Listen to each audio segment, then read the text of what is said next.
A computer-based group training program is improving farmers' understanding of animal behaviour and changing the way they handle their livestock. The Prohand course targets specific attitudes and behaviours known to directly affect an animal's fear of humans. Ballarat pig producer Geordie Charles puts all of his new staff through the course and has noticed marked improvements in their behaviour and in the stress levels in his animals.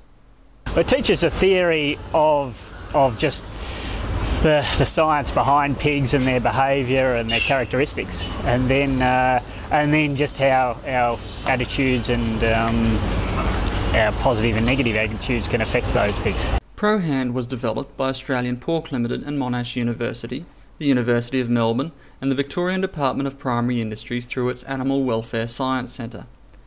The initiative is being supported by the Australian Animal Welfare Strategy, a collaborative program between federal and state governments, industry groups, animal welfare organisations and research bodies, which aims to deliver sustainable improvements in welfare for all Australian animals.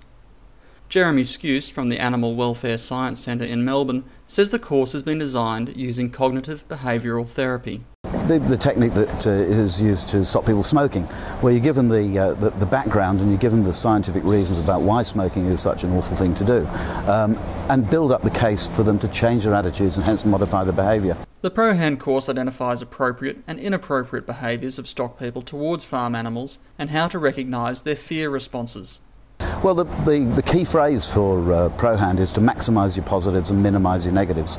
So it's not to say that we want to totally get rid of negative behaviour towards our animals. And negative behaviour, we're talking about really subtle things, just mild slaps, shouting, rattling the chain, dogs barking, because we need the animals not to be pets. We're keeping them as production animals. But what we want to do is to make sure we only use those negative behaviours when they're necessary, and if possible to follow up negative behaviour with a positive behaviour, which might be softly talking or a hand on the back. The placement of posters at strategic positions around the farm reinforces key messages about the benefits of positive behaviours and the fear created by negative human behaviour. So moving stock, there's the negative behaviours which we don't accept now, but it's so generally talking to them, patting them, scratching them as they're walking along, and not the yelling or kicking.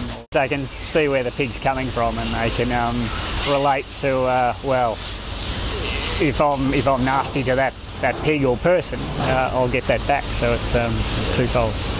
The research team also found that developing a better understanding of animal behaviour is resulting in both improved animal welfare and on-farm productivity. We've seen between 5 to 10% improvements, significant improvements in milk yield, in growth rate of growing pigs, and also in litters per sow and pigs per sow per year.